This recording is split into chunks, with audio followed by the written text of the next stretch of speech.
Good morning and welcome to another episode of the Bearcat Brunch, brought to you by Royal Links Golf Tours. Have you always wanted to play golf at St. Andrews? Have you ever enjoyed a perfect pint of Guinness in Ireland? Do you dream of playing golf at Ballybunion? Royal Links Golf Tours is a golf tour specialist offering unforgettable golf experiences to Scotland, England, Ireland, and Wales. Their custom itineraries are more than golf trips. They are immersive cultural and country experiences that will surprise and delight you both on and off the course. Royal Links Golf Tours is owned by former Bearcat quarterback Hayden Moore and his partner and UC alum Jeff Bartholomew. If you'd like to play St. Andrews or Ballybunion, or enjoy that perfect pint of Guinness in Ireland, visit their website at royallinksgolftours.com or call them at 770-331-1525. And with that, we are back. Jeff, it's been a long time since we have shared the mic together. Yeah. It's exciting. I wish it was under better circumstances, if we're being 100% honest. I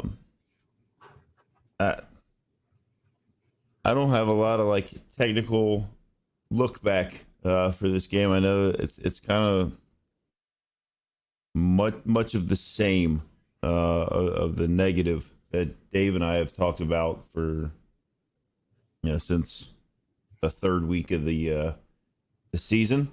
Which is really unfortunate. There was a little bit of momentum I thought that they could have held on to from last week. And it seemed like a little bit more of the Oklahoma State game of not having, I don't know. They didn't look like they had a lot of desire to be there. There seemed to be a lot of just kind of half-hearted attempts at tackles. I know, Coach said in the post-game press conference that they just got their butts whooped and didn't do anything. Well, I mean, you give up almost 600 yards of offense, I believe, is what the 634 to be exact. You do that, you're not doing anything right on defense. Yeah, they really scored 7 points. I don't really count the 14 points that they scored in the fourth quarter. No, they only had one. The game was already gone by that point. They only had one possession in the fourth quarter.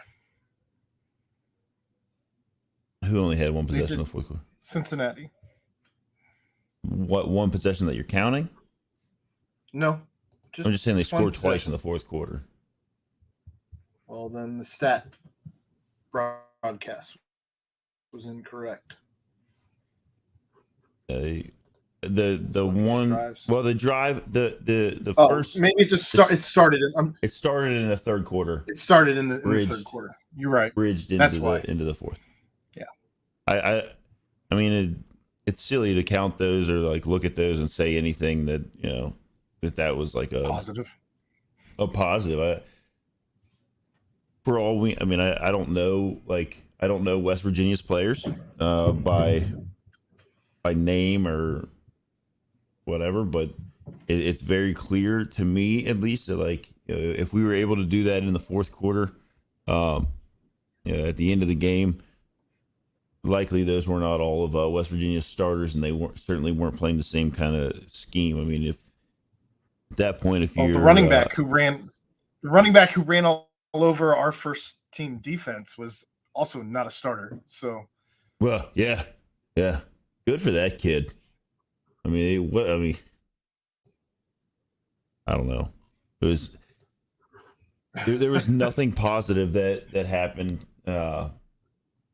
with this team. I mean, it just I don't want to necessarily call out anybody individually or whatever, but Grant says over here he thinks of threats sitting back he was trying to tackle, and there were a couple times it looked like some guys kind of they just there was a tackle happening around them, and they, you think that you want to do a little gang tackling maybe, and that wasn't necessarily happening. Some guys were turning and kind of bouncing off and walking the other direction. Was there anything specifically that you noticed or saw yesterday that kind of like drew your attention? I know that you get to sometimes have a little different perspective than what I've got. It was probably the worst 4 quarters of football that we've had to watch since Iowa State? Was that the last one where they just didn't show up? I think it was Iowa State. I think I said Oklahoma State earlier, but it was Iowa State. Yeah. And that was the worst 4 quarters that we had to watch since the Fenway Bowl. Coming off a win, I guess I didn't expect the energy to be quite so low, with Brady Lichtenberg getting his first start. Again, just didn't expect that drive to completely stall out. Three plays, 9 yards right off the rip. And that's even coming after you had a red zone stop against West Virginia there, where maybe they made it to the red zone. I'm not real sure. I can't recall. They attempted the field goal and missed the field goal. It was a pretty long field goal, but still, it's kind of what you want to do. Stop. Yeah.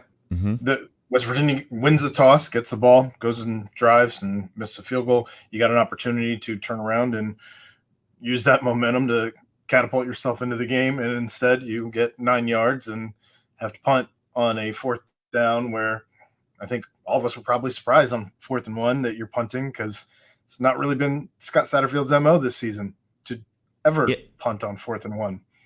I was going to ask you there if you were surprised, especially so you like Brady comes out, throws a pass, and then it's 2 runs.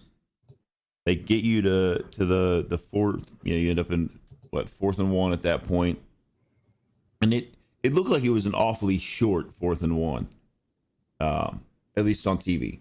And that was the same angle you had as well, because you weren't at the game. So I was not. To me, looking at it, I was surprised that they didn't go for it there. Like you said, like you give up. Not necessarily a really long drive. 7 plays, 45 yards is what West Virginia had in their opening possession, and they miss a field goal. Get the ball, you're moving it, starting to move. You have a chance to kind of maybe grab some momentum at the beginning of the game, right? You're also, 3-7. So I know some people don't agree with we're in this position where we haven't won a lot of games. It's towards the end of the season, like change things up and do things differently, whatever, with the, be more aggressive just because. It's not, I'm of the thought process that you might as well just like never punt the ball. What do you really have to lose? At this point, it's not like you got Mason Fletcher's not up for the Ray Guy Award at this point this season. It's been nothing to write home about, and no pun intended with him being from Australia. But it's been not a bad season for him, not a great season for him, just kind of mediocre. I think we've seen more out of him than we expected him, just same as any other player, to continue to take strides forward. That all said, I'm with you. I don't know that punting at this point gets you anywhere, especially when you're supposedly trying to stack wins. So it was a rough go of it. It was, I brought this up to Chad yesterday, but your first 4 drives, 3 plays, 9 yards, 5 plays, 21 yards, 4 plays, 6 yards, 3 plays, -3 yards. Not great. So bad, in fact, that it's not on game on paper. but you open up punt, punt, punt, punt, and then you finally score a touchdown. Um, you know, and in theory, you're really not out of the game, right? Score a touchdown, and it was a good drive. It was a good, solid drive. It was, and that was Brady's. That was a Brady drive. It was. Unfortunately, the last drive that Brady had, 11 plays, 75 yards, 4.5 minutes. They were moving the ball well. I know there was a couple kind of like quirky things there. I think there was one where the ball got dropped. Brady picked it up, ended up completing a longer pass. There's one I think where Ryan Montgomery fumbled but recovered it. So there was a little bit of goofiness that happened on that drive, but like they had some momentum, and you're down by 2 scores, 21-7. I think there was only like a minute and a half left. There was in the first half. You get the ball coming out of the break, but you don't make it there at 21-7. The same thing happens that Chad went and looked up during conference play about only having, obviously this wouldn't have been UC playing with a lead or taking any snaps with a lead here, but the defense turns around and in under a minute, 40 seconds. They give up another touchdown. No, I'm sorry, 52 seconds. You allow Garrett Green, who was like the second coming of Michael Vick. I mean, I saw somebody posted or tweeted or whatever, like if you wanted to know what it was like to play with Michael Vick on Madden, like that's what it looked like, was Garrett Green just like whatever he wanted, whenever he wanted it. He wanted to throw it, if he wanted to run it, especially if he wanted to run it. I mean, you start that drive off by allowing him to run for 30 yards. He averaged 14 per carry on 12 carries, I think. It was 11 carries, 154 yards. 11, I'm sorry. Yeah. 14 for per a carry. team, like, and I know I'm going off on another tangent here, but for a team that was so good against the run going into the Oklahoma State game, where they hadn't allowed a single rusher to have over 100 yards, and then Ollie Gordon gashes you that week. Yep. Was it happened again the week after? UCF. And then this week is an absolute disaster. You give up a total of 424 yards on the ground. You got Jaheim White hits you for 204. The quarterback hits you for 154 and throws for 210. You're not going to win that game. You're simply not. I mean, no. And even the guy who came in for Jaheim White towards the end of the game still had 6 carries for 42 himself. Like, I don't know what positives you want to take out. Okay, so Darren bring up a good point here. I can't click it, but is it weird they didn't let Brady finish that drive, or does he just not run the Q? So, Coach Scott Satterfield said in his press conference afterwards, I actually think Keegan asked him specifically what was going on there, and he said that during that drive, Brady got banged up. They were looking for a time to get him out without slowing up the game on their end, and that's when I think there was a delay of game penalty on West Virginia on the defense. Let me see if I can find if there's like so they had the delay game penalty, and that's when they made the swap, and they were able to get Brady out, Emory in. Emory obviously gets the touchdown there. We all know. I mean, it was Brady's drive. He got him down there. Yes, there was some stroke of luck on some plays, but God knows this team could use it. And then after that, there was like a couple like camera angles, camera shots of Brady on the sideline, kind of like twisting a little bit. I mean, he still had his pads and all He was that. getting So checked out by the trainers, so yeah. yeah, I don't I know. mean, absolutely. But it's another one of those things, kind of like, again, where you're at.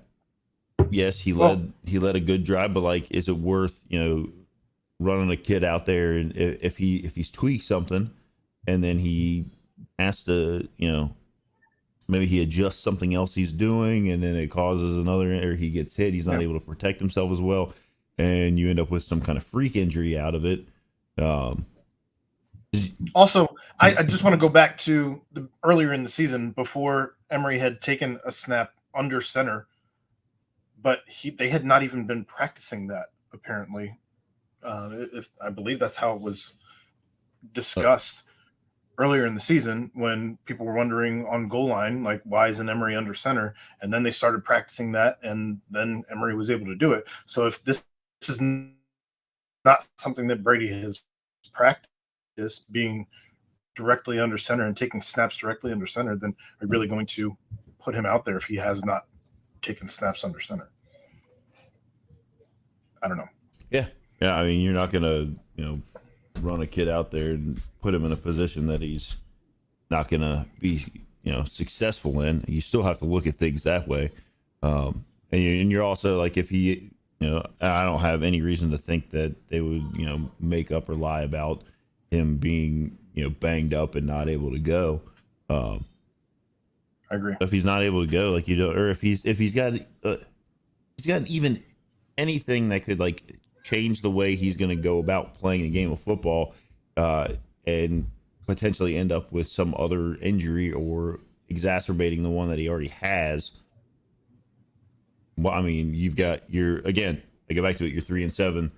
You're not playing for a bowl game. You're not playing for a conference title. You're really only playing for maybe you're playing for the seniors. You're playing for trying to figure out what you got for next year, and you're not really going to be able to see that if the kid's hurt. So I am, I guess, a little surprised, and Nick brings it up over here in the chat that Emery needs to be the third string quarterback if Lichtenberg's hurt. Jogish needs to take 75% of the practice reps. Go from there. I mean, I don't know if Jogish is hurt. I don't know if he, what the deal, because at this point you're not burning his red shirt. Correct. Chad said last night that he developmentally is not where he believes that this staff wants him to be when he starts taking snaps. I'm of the mindset that at this point it doesn't really matter. You want to get a guy in and have him get to just start to see game speed at this level. I don't think that if he needed to come in, say Drogosh is your backup next year, do you really want the first game reps that he gets to be right out of the gate and just adjust on the fly? Or would you rather see him get some game speed, adjustment to game speed at the collegiate level, Division I collegiate level, during what's left of this season against Kansas? It doesn't make much sense to me to just throw him out there next year without having seen any snaps. I know that if you're thinking about it, I mean, and trying to defend why you wouldn't do that, again, Chad said that he felt like the fan base just has a lust for wanting to see a new quarterback in. I thought that was a interesting choice of words, but I don't know. For me, everything is broken. So just run your young kids out there at this point. If you got, especially if, going back to some of the earlier conversation, if you have guys who are not giving 100%, not playing to the whistle, not doing the things that you need to be doing on a football field, why are you out there? There's guys that are dying to be out there who have put in the same blood, sweat, tears, equity all season long that want to be out there. At this point, why are you running guys out there just because they were starters? Like, if you see, especially watching tape this morning, last night, whatever time they started watching tape, if you see some of these guys who have been on the team for a while that are not giving you 100%, I don't see a reason for them to be out there.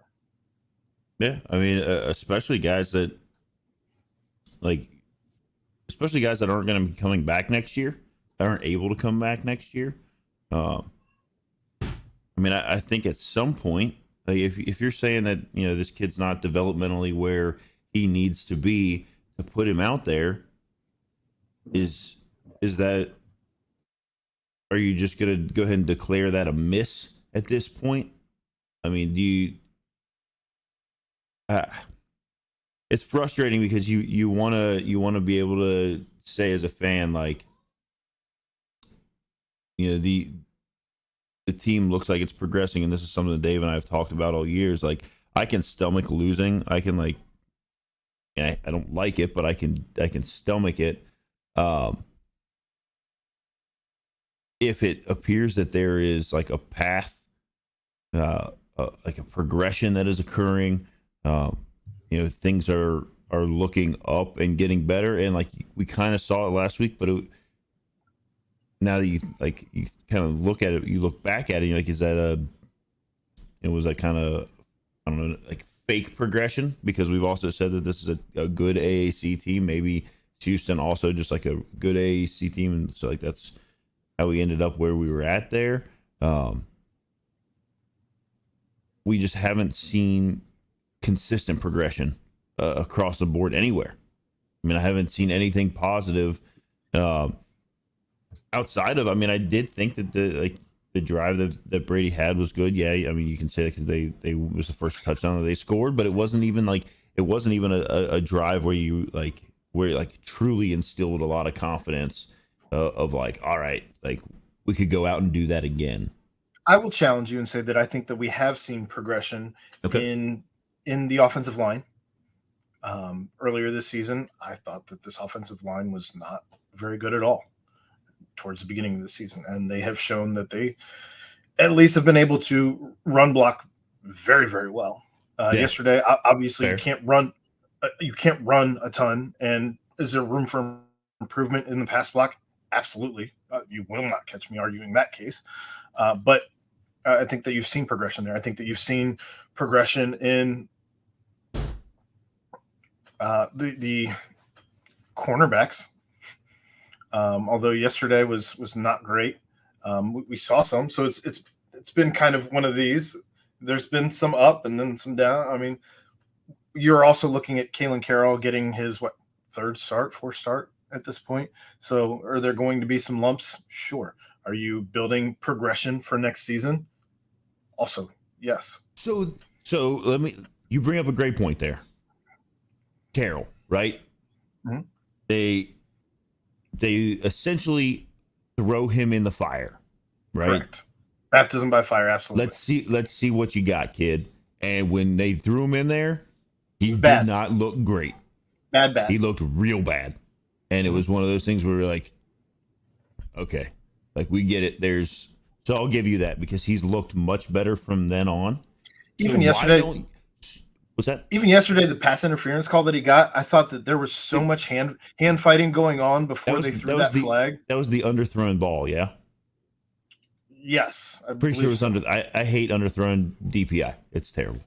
But there was so much hand fighting going on before. Like the receiver had grabbed his face mask at some point during that route. Like, what are we doing? I don't just if all of that's going on, what are we even throwing a flag for? But yeah, if you swivel your head around, maybe it's a different story.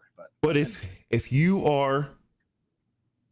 as a coaching staff are willing to take a kid and throw him into what is, in my mind, and a lot of other people said too, the most difficult position in all of football to play, being a DB. You're willing to take a kid and just bloop, drop him out there, and Atkins as well. I mean, they did that with him too.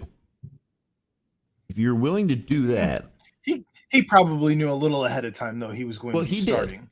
So he did, but still, so there was a difference there. Yeah, but he's still young, right? And yeah, whatever. Like even Jordan Young is only a sophomore, So Yeah, he's yeah. But I'm relatively talking about young these as new well. kids. I'm talking about the new kids Uh-huh. that didn't have you didn't really see them much. They throw them out there. Yeah, Kalen Carroll was more of the baptism by fire of like, go get them, kid. Good luck. If you're willing to do that,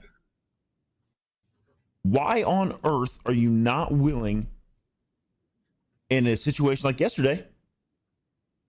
Lichtenberg gets hurt, gets banged up, can't go back out, right? Well, Run Drogish out there and see what he's got. Hey, kid, give him. go be great. He goes out there, he gets destroyed, he looks terrible, he can't do it. Okay, so you confirmed it. I know that some of the argument against that would be that you potentially could ruin his confidence. You could destroy his progression. I don't think that football is the same as baseball. Whereas baseball, you bring a kid up too early and move him from single A to double A to triple A, whatever, triple A to the show. If you move them up too early, too fast, and leave them there, or don't get them the at bats they need, innings they need as a pitcher, whatever, can you destroy somebody's progression in baseball? Absolutely. With football, you only have everything is so small. You only have 12 games. You only have there's not, you only have 4 quarters, 12 games. And then should you make it to the bowl season? I don't know. I think that you're playing with house money. You have nothing to lose if you throw Drogosh out there, and if you give him a series, maybe 2 towards the end of a game that's obviously wildly out of hand, there's zero pressure on him to perform well. Zero. Yeah, just go out no there. one else has. No one else has. Go play football. And, again, Chad was making the comments last night. Well, he hasn't taken reps with the first and second team. Okay. It's receivers and tight ends and running backs. It's the same thing, just different numbers. Yeah. Go throw the ball. You're not going to get run routes, throw the ball. You're not going to get an argument out of me. You're going to play a simplified playbook, right? Absolutely. Right. You're always going to do that when you have that, though. Fine. But you know how you wouldn't play a simplified playbook? You could at least maybe have yes, modified, but not like, 2 running plays and a pass play. Like you could, as if you tell him leading into the week, because you can't burn his red shirt. Hey, listen, if this game, if some things happen here in this game, whatever, hi Ed, if some things happen in this game, all 3 of us from PTP are on the screen at the same time. Oh, look at that. We're gonna get you some reps in there. You need to really make sure that at this point in the season, you've studied your playbook some. I get it that maybe you haven't run those plays or seen them run.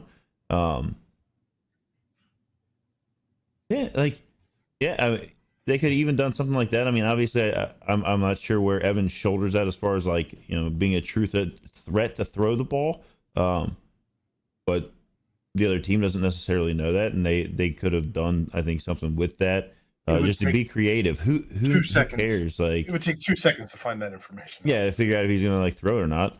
I don't know. I think that there is some hesitancy to really make the full cell change. The Emery's not coming back next year. I don't have anything. I don't think he is like a negative person on the team. I don't think that anything like that. Like every one of his press, he feels these losses probably harder than anybody else, at least from the press conferences that I've seen. Right. He's not coming back next year.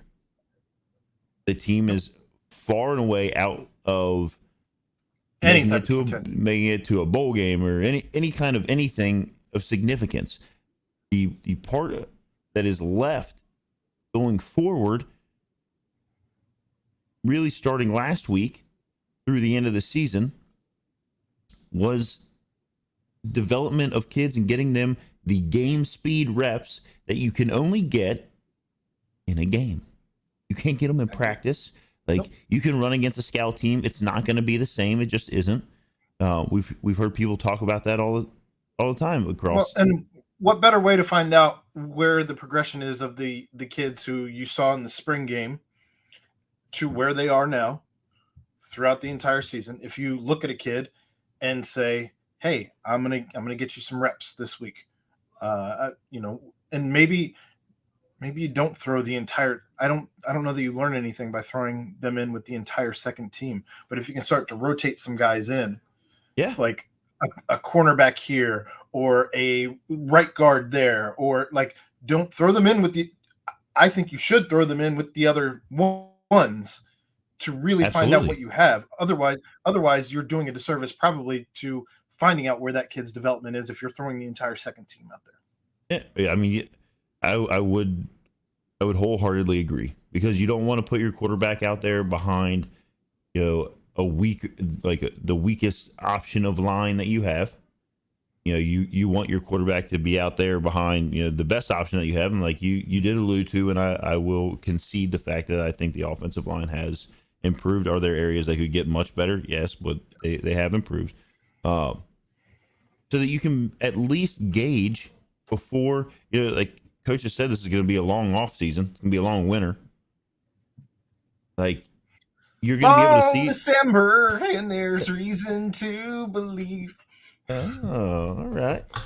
Um, if that's the case, like they, if they have to go out and get new pieces, wouldn't you Like to know rather that have now wouldn't you instead rather of in like the spring. I mean they know what they need to go get Sure. probably somewhat, right? But like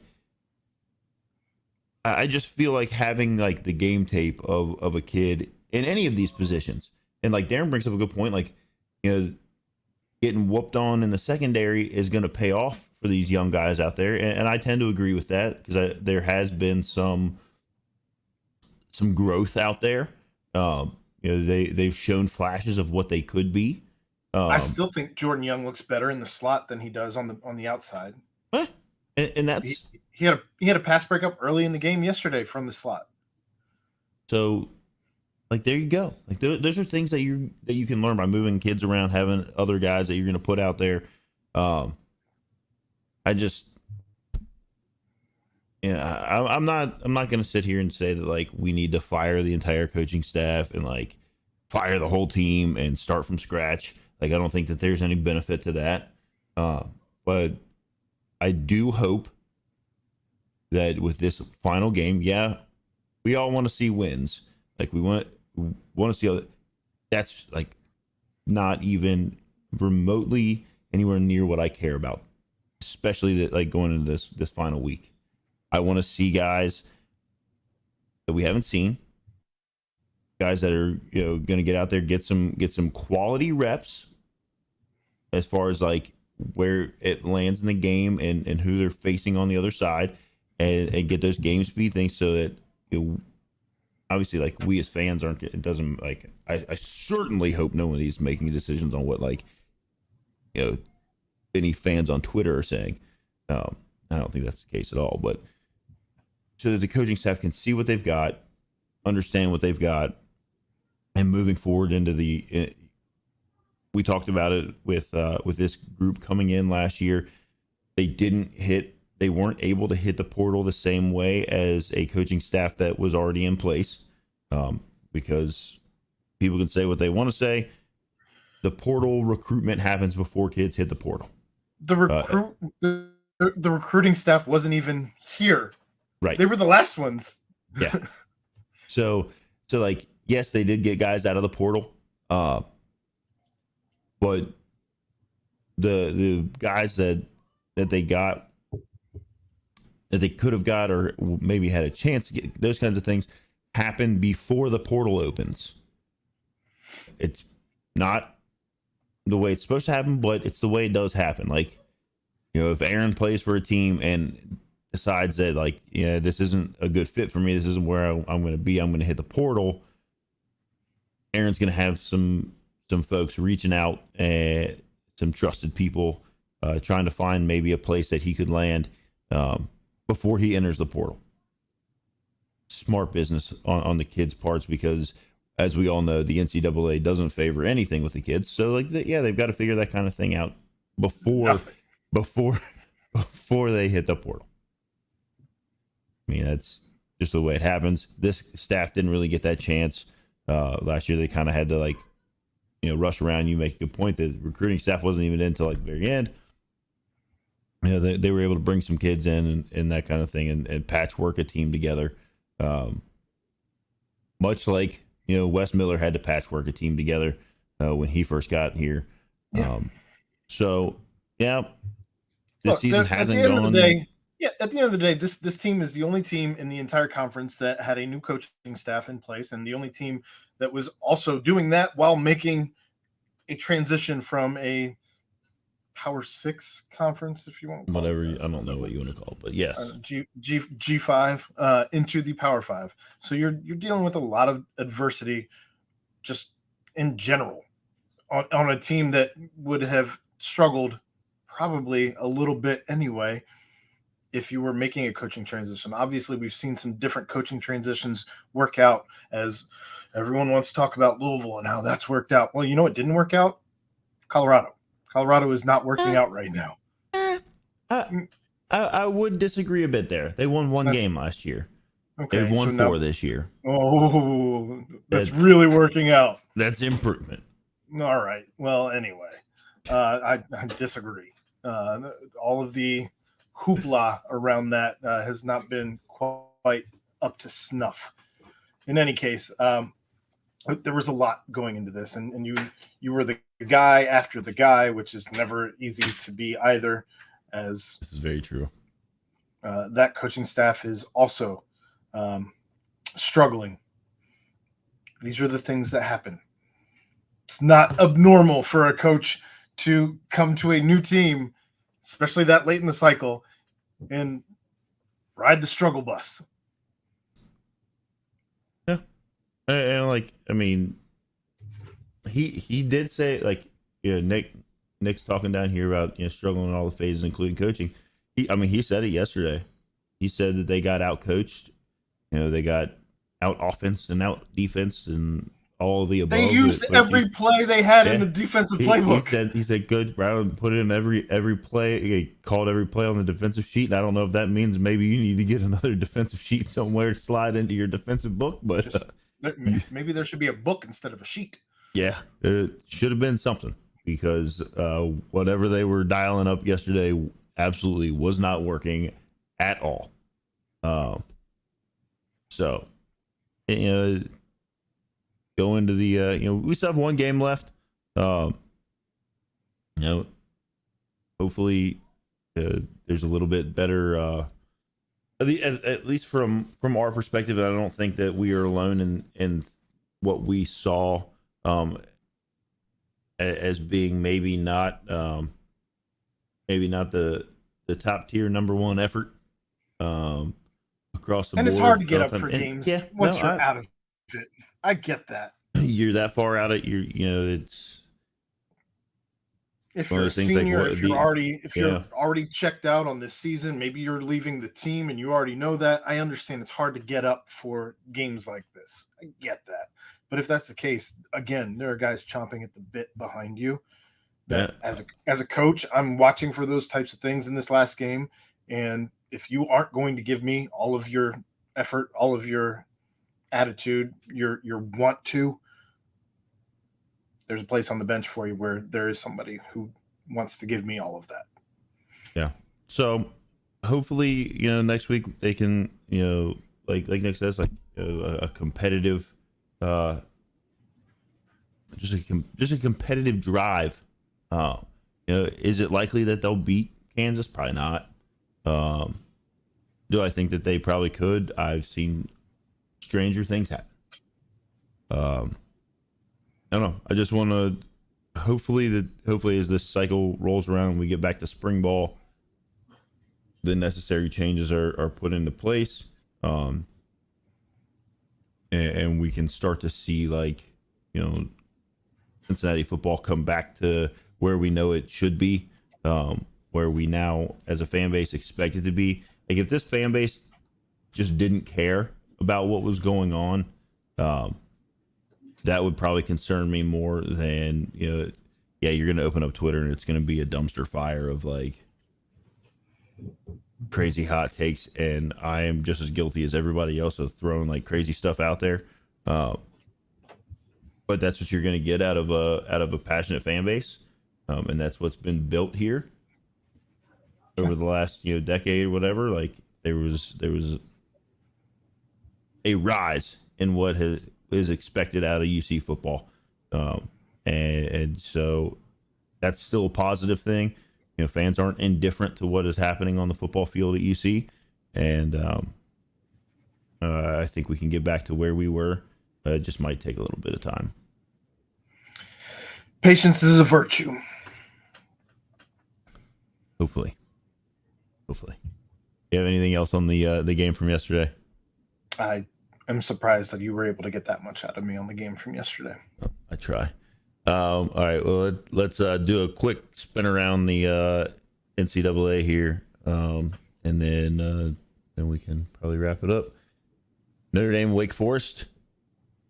Anything interesting happen there? Did you watch any other games yesterday? Here. I was playing daddy duty, so you'll have to tell me what you saw. That's I fair. did not watch I any was other games yesterday. There was a lot of nap time going on in my house at work last night. So Georgia and Tennessee opened that game up a little bit. Kind of thought like, maybe they had something. My brother-in-law's goaded me into making a bet with some bonus bet money, and that quickly went up in flames. Georgia beat them 38-10. I don't think there's probably any doubt that they are the best team in the country. Followed closely by Ohio State. I mean, they played Minnesota. Like, what are you going to get out of that? Nothing. Michigan ended up they won by a touchdown over Maryland, which okay. I mean, Michigan's got a lot of things going on up there that are Michigan's got a lot of things going on up there outside of, I mean, that involve the football program but are off the field. I'm certain that is probably affecting the on-field product. I know Dave picked them early on this year to be his pick for best team in the hey, there's Dave. Hi, Dave. He picked Michigan to be the best team in the country. I think that they may stumble against Ohio State, especially with all the stuff going on around them that they've got to deal with. Obviously, self-inflicted. Nothing that's like right, whatever, but and inflicted by the coaching staff, not necessarily the players themselves. Florida State, they lost their quarterback to a bad hit. That sucks. A hip drop tackle. It was late in the game too, wasn't it? It was pretty early on, I think. I thought it was pretty early on. I think they had a later kickoff. Okay, they played North Alabama. I think at the very end they blocked a field goal and returned it for a touchdown. Washington held on, beat Oregon State. So they're, I think that they'll end up playing Oregon in the Pac-12 championship game. I don't know if they have any games left. They pulled that one out late as well, right? That was like a drama-filled game. Oregon State was coming back in that one. Yeah, Washington scored all their points in the first half. Unreal. So in the snow, it looks like, or is it rain? I don't know. It could have been. It could have been either. It's out in that part of the country where that kind of stuff just happens out of nowhere. Josh thinks like the national title game feels like it's in Atlanta in 2 weeks, and the rest is just noise. We'll see if that turns out to be the case. That I assume if Alabama wins there, like they're probably just going to jump all the way up and get in. I just hope Michigan beats Ohio State this week. I mean, they're you've Without got Harbaugh. you've got that game, the Pac-12 championship game, like all those are the SEC title game. A lot of big things going on there. Obviously, then I think Iowa is going to be in the Big Ten title game. I think they've got that. I could be wrong there. Somehow they're winning games by scoring 2 to 3 points a game. Missouri beat Florida. Yeah, like it's insane. Iowa scores 15 points yesterday. They're 9-2. They did. That's I mean, because the Big Ten's chronically overrated every year anyway. But at the end of the first quarter yesterday, Illinois was beating Iowa 3-2. Well, they have 3-2.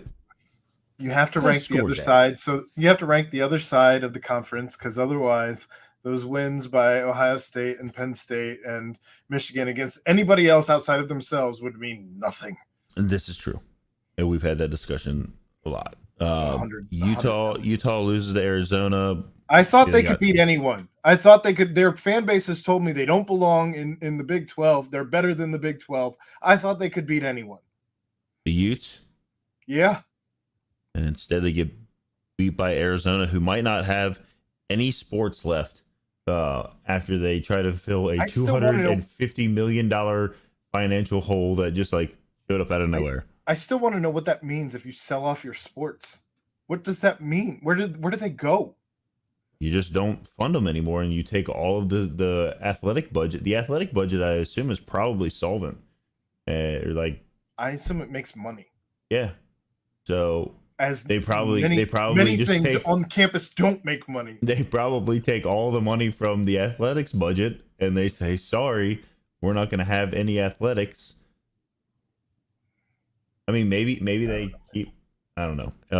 Yeah, they're about to be making more money on their new TV deal as part of the Big 12 than what they were making before as part of the Pac-12. None of this makes any sense to me. Jaden Daniels, LSU quarterback, 25 for 30, 413 yards, 6 touchdowns. I realize they played Georgia State. 8 touchdowns. 6 touchdown passes and 2 touchdown rushes. 8 touchdowns. Yeah, 6 in the air, 2 on the ground. I mean, they were playing Georgia State, but still, like that's nuts. I just, let's see. They still didn't put up as many yards as West Virginia did against UC. Okay, moving right along. Louisville wins by a touchdown. They're having a good year. Penn State beat Rutgers. Ole Miss won. Oklahoma beat BYU by a touchdown. Anything else here? Kansas State over Kansas. It's a close one. Oklahoma State beat Houston. I know Houston was up in that game for a little while. They were. What's that? Yes. They were. Yeah. So that's a quick snap around the league. Bearcats last week in the NFL. I don't know if they're Jerome Ford, 17 carries, 107 yards. Sauce Gardner had 5 tackles. James Hudson, no sacks allowed. Blanked him. Ivan Pace had 5 tackles. Alec Pierce had 1 quite spectacular reception where he kind of climbed the ladder. 21 yards, that was it for him. Desmond Ridder was 4-6 for 39 yards and had 3 rushes for 11 yards. He's been announced the starter the rest of the season. He is back. Maybe they should get traded. Well, it's the trade deadline's over, but I wouldn't be terribly upset if he ends up being a backup here. Yeah. Other than that, Tyler Scott had a catch. Trey Tucker had a rush. Nothing very spectacular across the board. But we do have a lot of guys getting playing time. I don't know why you skipped over the grizzled old vet Chris Moore with 2 catches, 21 yards. I did. You did. I did miss that one. He's like your age. but it's yeah. Yet he looks as old as you. All right. So yeah, but we do have like it is nice. I know we've talked about this before, but it's nice to see, Bearcats across the NFL getting some reps and some playing time and getting out there and being. I mean, that's also another good recruiting tool, one that I think that they can lean into. And if you're looking for games to watch today because the Bengals aren't on, Steelers at Browns is going to feature Jerome Ford. These are the 1 o'clock slot. Steelers at Browns is going to feature Jerome Ford and James Hudson. Bears at Lions is going to feature Tyler Scott. Chargers at Packers featuring Eric Wilson and Josiah DeGuara. Raiders at Dolphins featuring Trey Tucker. Giants at Commanders featuring Derek Forrest Jr. Titans at Jaguars featuring Chris Moore and Josh Wiley. Cardinals at Texans featuring Mike Boone and Myjai Sanders. The 425 slot, Jets at Bills featuring Sauce Gardner. Seahawks at Rams featuring Kobe Bryant. Sunday Night Football, Vikings at Broncos featuring Ivan Pace Jr. And, of course, Monday Night Football, since I believe Taylor Swift is going to be in Brazil. Thank God. We're not going to have to deal with the parents' meeting, I wouldn't think. Eagles at Chiefs. Let's feature the football. Jason Kelce, Travis Kelce, and Brian Cook. Boom. Get us out of here. All right, Ed, you should have checked your text messages and not had your notifications silenced. We were trying to get you in on the show. Too late for that. But for David Simone, who is not here because he is still in West Virginia, for Jeff Howell, this was and for Royal Links Golf Tours, thanks for sponsoring the show. If you wanted to have that pint of Guinness in Ireland, be sure to hit them up, even if it's just drive the golf cart. But if they have golf carts out there, I don't know. This was another episode of the Bearcat Brunch. There's only one more left this season, I believe. Maybe you do keep doing them. I don't know, to talk about everybody else. But we will see you next week, Sunday, 10 a.m. Until then.